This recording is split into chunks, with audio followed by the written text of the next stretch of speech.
ಎಲ್ರಿಗೂ M L ಎಗಳಾಗಬೇಕು ಅನ್ನೋ ಒಂದು ಆಸೆ ಐತೆ. ಅವ್ರ ಆಸೆಗೋಸ್ಕರ ಎಂ ಎಲ್ ಎ ಆಗೋದಲ್ಲ, ಬದಲಾವಣೆಗೋಸ್ಕರ ಏನಾದ್ರೂ ಎಂ ಎಲ್ ಎ ಆಗಲ್ಲ. ಇವತ್ತಾಯ್ತು ರಾಜಕಾರಣಿಗಳು, ಉದ್ಯಮಿಗಳು ಅವ್ರ ಶಾಲೆಗಳು ನಡೆಸ್ಕೊಂಡು, ದಂಧೆಗಳು ಮಾಡ್ಕೊಂಡು, ಸಾವಿರಾರು ಕೋಟಿ ದುಡ್ಡು ಮಾಡ್ಕೊಂಡು, ಡೊನೇಷನ್ಗಳು ಕಲೆಕ್ಟ್ ಮಾಡ್ಕೊಂಡು, ಅದ್ರಲ್ಲಿ ರಾಜಕಾರಣ, ಅವ್ರು ಬರೋ ದುಡ್ಡಲ್ಲಿ ರಾಜಕಾರಣ ಮಾಡ್ಕೊಂಡು ಅವ್ರು ಎಂಜಾಯ್ ಮಾಡ್ಕೊಂಡು ಕೂತ್ಕೊಂಡವ್ರೆ.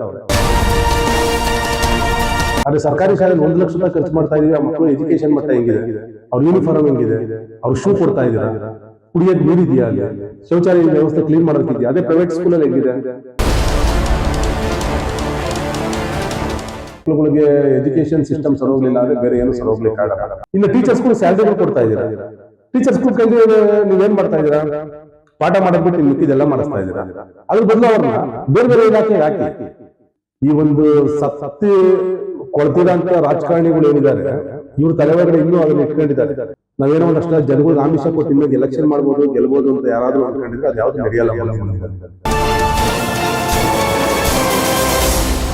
ಮುಂದಿನ ದಿನದಲ್ಲಿ ಏನಾದ್ರು ಒಬ್ಬ ರಾಜಕಾರಣಿಯಾಗಿ ನನಗೇನಾದ್ರೂ ಅವಕಾಶ ಸಿಕ್ಕಿದ್ರೆ ಶಾಸನ ಸಭೆಯಲ್ಲಿ,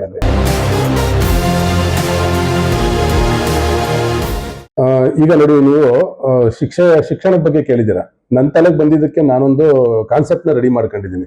ಅಂದ್ರೆ ನಾನೇನಾದ್ರೂ ಅಕಸ್ಮಾತ್ ಏನಾದ್ರು ಮುಂದಿನ ದಿನದಲ್ಲಿ ಏನಾದ್ರು ಒಬ್ಬ ರಾಜಕಾರಣಿಯಾಗಿ ನನಗೇನಾದ್ರೂ ಅವಕಾಶ ಸಿಕ್ಕಿದ್ರೆ ಶಾಸನ ಸಭೆಯಲ್ಲಿ ನಾನು ಏನ್ ಮಾಡ್ತೀನಿ ಅನ್ನೋದ್ರ ಬಗ್ಗೆ. ಈಗ ಏನಾಗಿದೆ ಅಂದ್ರೆ ಎಲ್ರಿಗೂ ಎಂ ಎಲ್ ಎಗಳಾಗಬೇಕು ಅನ್ನೋ ಒಂದು ಆಸೆ ಐತೆ. ಅವ್ರ ಆಸೆಗೋಸ್ಕರ ಎಂ ಎಲ್ ಎ ಆಗೋದಲ್ಲ, ಬದಲಾವಣೆಗೋಸ್ಕರ ಏನಾದ್ರೂ ಎಂ ಎಲ್ ಎ ಆಗಬೇಕು.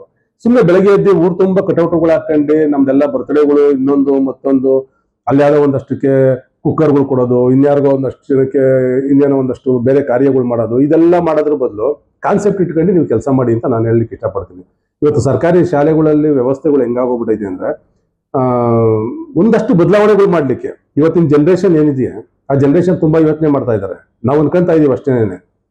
ಈ ಒಂದು ಸತ್ತಿ ಕೊಳ್ತಿರಂತ ರಾಜಕಾರಣಿಗಳು ಏನಿದ್ದಾರೆ, ಇವ್ರ ತಲೆವರ್ಗಡೆ ಇನ್ನೂ ಅದನ್ನ ಇಟ್ಕೊಂಡಿದ್ದಾರೆ. ನಾವೇನೋ ಒಂದಷ್ಟು ಜನಗಳಿಗೆ ಆಮಿಷ ಕೊಟ್ಟು ಇನ್ನು ಎಲೆಕ್ಷನ್ ಮಾಡ್ಬೋದು, ಗೆಲ್ಬಹುದು ಅಂತ ಯಾರಾದ್ರೂ ಅನ್ಕೊಂಡಿದ್ರೆ ಅದು ಯಾವ್ದು ನಡೆಯಲ್ಲ ಮುಂದಿನ ದಿನದಲ್ಲಿ. ಇವತ್ತಿನ ಜನರೇಷನ್ ಬೇರೆ ಲೆವೆಲ್ಗೆ ಯೋಚನೆ ಮಾಡ್ತಾ ಇದೆ. ಬದಲಾವಣೆ ಆಗ್ಬೇಕು. ಬದಲಾವಣೆ ಹೇಳ್ತಾರಲ್ಲ, ಬದಲಾವಣೆ ಇದ್ರ ನಿಯಮ ಅಂತ, ಜಗದ ನಿಯಮ ಅಂತಾರಲ್ಲ, ಆ ಥರ ಇಲ್ಲೂ ಬದಲಾವಣೆಗಳು ಆಗುತ್ತೆ. ನನ್ನ ಒಪಿನಿಯನ್ ಪ್ರಕಾರ, ನನ್ನ ಕಾನ್ಸೆಪ್ಟ್ ನಾನು ರೆಡಿ ಮಾಡ್ಕೊಂಡಿರೋದು, ಇದು ಎಲ್ಲಾರನ್ನು ಪರ್ಸನಲ್ ಆಗಿ ತಗೊಬೇಕು ಅಂತ ಏನಿಲ್ಲ. ಇವತ್ತು ನೋಡಿ, ನಾನು ಮಾಹಿತಿ ತಗೊಂಡಿರೋ ಪ್ರಕಾರವಾಗಿ ಒಟ್ಟು ಕರ್ನಾಟಕದಲ್ಲಿ 49,300 ಪ್ರಾಥಮಿಕ ಮತ್ತು ಪ್ರೌಢ ಶಾಲೆಗಳಿದ್ದಾವೆ. ಇದರಲ್ಲಿ ಸರ್ಕಾರಿ ಶಾಲೆಗಳು ಅಂತ ಬಂದು ಇಷ್ಟು ನಾನು ಹೇಳ್ತಾ ಇರೋದು 45,39,000 ಮಕ್ಕಳುಗಳು ಓದ್ತಾ ಇದ್ದಾರೆ ಈ ನಮ್ಮ ರಾಜ್ಯದಲ್ಲಿ ಸರ್ಕಾರಿ ಶಾಲೆಯಲ್ಲಿ. ಬಡ್ಜೆಟ್ ಬಂದು 45,000 ಚಿಲ್ಲರೆ ಕೋಟಿ ಏನೋ ಬಡ್ಜೆಟ್ ಇಟ್ಟಿದ್ದಾರೆ ಕರ್ನಾಟಕ ರಾಜ್ಯದಲ್ಲಿ. ಇದರಲ್ಲಿ ಶಿಕ್ಷಕರಿಗೆ ಮತ್ತೆ ಸಿಬ್ಬಂದಿ ವೇತನ ಅಂತಾನೆ 41,000 ಕೋಟಿ ಹೊರಟೋಗುತ್ತೆ. ಇನ್ನು ಉಳಿದಿದ್ದು ಸರಾಸರಿ ಮಕ್ಕಳಿಗೆ ಏನಾದ್ನ ಮಲ್ಟಿಪ್ಲೈ ಮಾಡಿದ್ರೆ 1 ಲಕ್ಷ ರೂಪಾಯಿ ಒಂದು ಮಗುಗೆ, ಅಂದ್ರೆ 99,000 ಚಿಲ್ಲರೆ ಏನೋ ಒಂದು ಮಗುಗೆ ಖರ್ಚು ಬರುತ್ತೆ. ಅಂದ್ರೆ ನಮ್ಮ ತೆರಿಗೆ ದುಡ್ಡು ನಾನು ಹೇಳ್ತಾ ಇರೋದು. ಆಸ್ ಎ ನಿಮ್ಮ ಏನು ಸಾರ್ವಜನಿಕರು ನೀವು ತೆರಿಗೆ ಕಟ್ತಾ ಇದ್ರಲ್ಲ, ಆ ತೆರಿಗೆ ದುಡ್ಡಲ್ಲಿ ಒಂದು ಮಗುಗೆ ಎಜುಕೇಶನ್ ಕೊಡಿಸ್ಲಿಕ್ಕೆ ಸರ್ಕಾರ ಖರ್ಚು ಮಾಡ್ತಾ ಇರೋದು 1 ಲಕ್ಷ ರೂಪಾಯಿ ಒಂದು ವರ್ಷಕ್ಕೆ.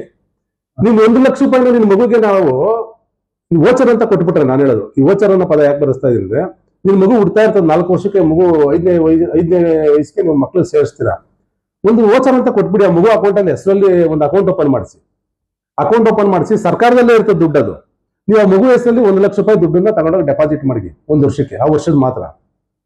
ಪೋಷಕರಿಗೆ ಅವಕಾಶ ಕೊಡಿ, ಎಲ್ಲಿ ಬೇಕಾದ್ರೂ ಸೇರಿಸಿ ನೀವು ಎಜುಕೇಶನ್ಗೆ ಅಂತ ಹೇಳಿ.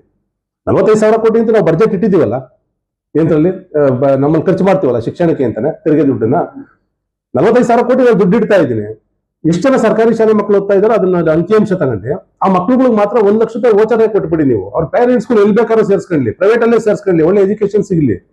ಸರ್ಕಾರಿ ಶಾಲೆಗಳು ಐತೆ. ಉದಾಹರಣೆ ತಾವರೆಕೆರೆಗೆ ಒಂದು ಸರ್ಕಾರಿ ಶಾಲೆ ಐತೆ. ನಾನು ಸರ್ಕಾರಿ ಶಾಲೆ ನಡೆಸ್ತೀನಿ ಅನ್ನೋದಿದ್ರೆ ಯಾವ್ದಾದ್ರು ನಡೆಸ್ತಿ ಪ್ರೈವೇಟ್ ಅವರು, ಅವ್ರಿಗೆ ಜಾಗ ಕೊಡಿಬೇಕಾರೆ ವೋಚರ್ ಕೊಡಿ, ಟಾರ್ಗೆಟ್ ಕೊಡಿ. ಅವ್ರಿಗೆ ಟಾರ್ಗೆಟ್ ಕೊಡಂಗೇನಿಲ್ಲ. ಸರ್ಕಾರಿ ಪ್ರೈವೇಟ್ ಶಾಲೆಗಳೆಲ್ಲ ಕರೆಕ್ಟಾಗಿ ಮಾಡ್ತಾ ಇದಾರಲ್ಲ. ಇನ್ನು ಟೀಚರ್ಸ್ಗಳು ಸ್ಯಾಲರಿಗಳು ಕೊಡ್ತಾ ಇದ್ದೀರಾ. ಟೀಚರ್ಸ್ಗಳು ಕೈಲಿ ನೀವೇನ್ ಮಾಡ್ತಾ ಇದ್ದೀರಾ? ಪಾಠ ಮಾಡೋದ್ ಬಿಟ್ಟು ಇನ್ನು ಮಿಕ್ಕಿದೆಲ್ಲ ಮಾಡಿಸ್ತಾ ಇದ್ದೀರಾ. ಅದ್ರ ಬದಲು ಅವ್ರನ್ನ ಬೇರೆ ಬೇರೆ ಇಲಾಖೆಗೆ ಹಾಕಿ. ಇವತ್ತು ಆ ಟೀಚರ್ಸ್ಗಳನ್ನ ಬೇರೆ ಇಲಾಖೆಗೆ ಹಾಕ್ತಂಗೂ ಆಯ್ತು. ಹೊಸ ಎಜುಕೇಶನ್ ಸಿಸ್ಟಮ್ ಅಲ್ಲಿ ಹೊಸದಲ್ಲಿ ಬರೋಂಥ ಜನರೇಷನ್ ಅವ್ರಿಗೆ ಸುಮಾರು ಜನಕ್ಕೆ 1,000 ಜನ ವಿದ್ಯಾರ್ಥಿಗಳಿಗೆ ಮತ್ತೆ ತಿರುಗಿ ಕೆಲಸ ಕೊಟ್ಟಂಗಾಯ್ತು. ಒಂದು 60,000 ರೂಪಾಯಿಗೆ ಒಂದು ಒಳ್ಳೆ ಎಜುಕೇಶನ್ ಕೊಡೋ ಅಷ್ಟು ಪ್ರೈವೇಟ್ ಶಾಲೆಯಲ್ಲಿ ಸಿಗ್ತದೆ. ಆದ್ರೆ ಸರ್ಕಾರಿ ಶಾಲೆಯಲ್ಲಿ 1 ಲಕ್ಷ ರೂಪಾಯಿ ಖರ್ಚು ಮಾಡ್ತಾ ಇದೀವಿ. ಆ ಮಕ್ಕಳು ಎಜುಕೇಶನ್ ಮಟ್ಟ ಹೆಂಗಿದೆ, ಅವ್ರ ಯೂನಿಫಾರ್ಮ್ ಹೆಂಗಿದೆ, ಅವ್ರ ಶೂ ಕೊಡ್ತಾ ಇದ್ದೀರಾ, ಕುಡಿಯೋದು ನೀರಿದೆಯಾ, ಅಲ್ಲಿ ಶೌಚಾಲಯ ವ್ಯವಸ್ಥೆ ಕ್ಲೀನ್ ಮಾಡೋದಕ್ಕಿದೆಯಾ? ಅದೇ ಪ್ರೈವೇಟ್ ಸ್ಕೂಲಲ್ಲಿ ಹೆಂಗಿದೆ? ನೀಟಾಗಿ ಸ್ಕೂಲ್ ಶೌಚಾಲಯನೆಲ್ಲ ನೀಟಾಗಿ ಮಡಿಕೊಂಡಿರ್ತಾರೆ, ಮಕ್ಳುಗಳು ಶಿಸ್ತಾಗಿರ್ತಾರೆ, ಒಳ್ಳೆ ಯೂನಿಫಾರ್ಮ್ ಕೊಡ್ತಾರೆ, ಮನೆಗಳು ತಗೊಂಡು ಗಾಡಿ ಬಂದು ಕರ್ಕೊಂಡು ಹೋಗ್ತದೆ ಮಕ್ಳುಗಳ್ನ 50,000 ರೂಪಾಯಿಗೆ. ನಾವು 1 ಲಕ್ಷ ರೂಪಾಯಿ ಖರ್ಚು ಮಾಡಿರೋರು ಹೆಂಗಿದೆ ಸರ್ಕಾರಿ ಶಾಲೆ? ನಾವೇ ಹೋಗ್ಬೇಕು. ಇದು ವ್ಯವಸ್ಥೆಯಲ್ಲಿ ಪ್ರಶ್ನೆ ಮಾಡಿ ಒಂದ್ ಸ್ವಲ್ಪ ತಲೆಯಲ್ಲಿ ಬುದ್ಧಿ ಇಟ್ಕೊಂಡು ಒಂದಷ್ಟು ಜನ ರಾಜಕಾರಣ ಮಾಡಿದ್ರೆ ತುಂಬಾ ಅನುಕೂಲ ಆಗುತ್ತೆ. ಪ್ರೈವೇಟೈಸ್ ಮಾಡಿದ ತಕ್ಷಣ ಏನ್ ಅನಾನುಕೂಲ ಆಗುತ್ತೆ ಅಂತ ನಾನು ಕೇಳ್ತಾ ಇರೋದು. ಇವತ್ತಾಯ್ತು ರಾಜಕಾರಣಿಗಳು, ಉದ್ಯಮಿಗಳು ಅವ್ರ ಶಾಲೆಗಳು ನಡೆಸ್ಕೊಂಡು, ದಂಧೆಗಳು ಮಾಡ್ಕೊಂಡು, ಸಾವಿರಾರು ಕೋಟಿ ದುಡ್ಡು ಮಾಡ್ಕೊಂಡು, ಡೊನೇಷನ್ಗಳು ಕಲೆಕ್ಟ್ ಮಾಡ್ಕೊಂಡು, ಅದ್ರಲ್ಲಿ ರಾಜಕಾರಣ ಬರೋ ದುಡ್ಡಲ್ಲಿ ರಾಜಕಾರಣ ಮಾಡ್ಕೊಂಡು ಅವ್ರು ಎಂಜಾಯ್ ಮಾಡ್ಕೊಂಡು ಕೂತ್ಕೊಂಡವ್ರೆ. ಸರಿ, ಅವ್ರ ಮಕ್ಳು ಆ ಶಾಲೆಗೆ ಸೇರಿಸ್ಲಿ ನಮ್ಮ ಮಕ್ಳುಗಳನ್ನ. ನಾನು ಹೇಳ್ತಾ ಇರೋದು, ಈಗ ಯಾವ್ದೋ ಒಂದು ಸೋ ದೊಡ್ಡ ದೊಡ್ಡ ಸಂಸ್ಥೆಗಳಿದಾವೆ ಅಂತ ಇಟ್ಕೊಳ್ಳಿ. ಎಷ್ಟಿದೆ ಫೀಸ್ ಅಲ್ಲೆಲ್ಲ? 60,000, 75,000, 1 ಲಕ್ಷ ತಕ ಇದೆ. ಪ್ರೈವೇಟ್ ಸ್ಕೂಲ್ಗಳಲ್ಲಿ 25,000 ರೂಪಾಯಿಂದನೂ ಶಾಲೆಗಳಿದಾವೆ. ನಡ್ಸಕ್ ಕೊಡಿ ಅವ್ರಿಗೆ. ಪೋಷಕರಿಗೆ 1 ಲಕ್ಷ ರೂಪಾಯಿ ಅವ್ರ ಅಕೌಂಟ್ಗೆ ಹಾಕಿ. 45,000 ಕೋಟಿ ಬಡ್ಜೆಟ್ ಏನಿದೆಯಲ್ಲ ನಿಮ್ದು, 49,000 ಇವ್ ನನ್ನ ಲೆಕ್ಕ ಹಾಕೊಂಡ್ರೆ 45,39,000 ಜನ ಮಕ್ಕಳುಗಳು ಸರ್ಕಾರಿ ಶಾಲೆಯಲ್ಲಿ ಓದ್ತಾ ಇದ್ದಾರೆ. ನಿಮ್ ಬಡ್ಜೆಟ್ ಬಂದು 42,000 ಕೋಟಿ, 45,000 ಕೋಟಿ ಅಂತ ಇಟ್ಕೊಳ್ಳಿ. ಈ 45,000 ಕೋಟಿನ ಮಲ್ಟಿಪ್ಲೈ ಮಾಡಿದ್ರೆ 1 ಲಕ್ಷ ರೂಪಾಯಿ ಬಿತ್ತು. 1 ಲಕ್ಷ ರೂಪಾಯಿನ ವೋಚರ್ ಮಾಡೋ ಮಗು ಹೆಸರಿಗೆ ಕೊಟ್ಬಿಡಿ, ಅಕೌಂಟ್ಗೆ ಹಾಕಿ ಡೆಪಾಸಿಟ್ ಮಾಡಿ. ಮಕ್ಳುಗಳು ಪೇರೆಂಟ್ಸ್ ಕೊಡೋದು ಬೇಡ. ಆ ಪೇರೆಂಟ್ಸ್ ಆಯ್ಕೆ ಮಾಡ್ಕೊಳ್ಳಿ ಯಾವ ಸ್ಕೂಲ್ ಬೇಕಾದ್ರೂ ಸೇರಿಸ್ಕೊಳ್ಳಿ. ಪ್ರೈವೇಟ್ ಸ್ಕೂಲ್ಗಳಲ್ಲಿ ಮನೆ ಹತ್ರಕ್ಕೆ ಬಂದು ಗಾಡಿ ಬಂದು ಕರ್ಕೊಂಡೋಗಿ ಎಜುಕೇಶನ್ ಕೊಡಿಸ್ತಾರೆ. ಈ ವ್ಯವಸ್ಥೆ ಬದಲಾವಣೆ ಆಗ್ಬೇಕು ಅನ್ನೋದು ನನ್ನ ತಲೆ ಒಳಗಡೆ ಇದ್ದಿದ್ದಂತದ್ದು ಹೇಳಿದ್ರು. ಇನ್ನ 50,000 ರೂಪಾಯಿ ಅಂತ ಏನಾದ್ರು ಮಕ್ಳಿಗೆ ವೋಚರ್ ಕೊಟ್ಟು ಇನ್ನು 50,000 ರೂಪಾಯಿ ಸರ್ಕಾರ ಏನಾದ್ರು ಉಳಿಸ್ಕೊಂಡ್ರೆ 35 ಜಿಲ್ಲೆಯಲ್ಲಿ ಹೆಚ್ಚು ಕಮ್ಮಿ ಏನಿಲ್ಲ ಅಂದ್ರೂ 2 ಮೆಡಿಕಲ್ ಕಾಲೇಜ್ ಓಪನ್ ಮಾಡ್ಬೋದು.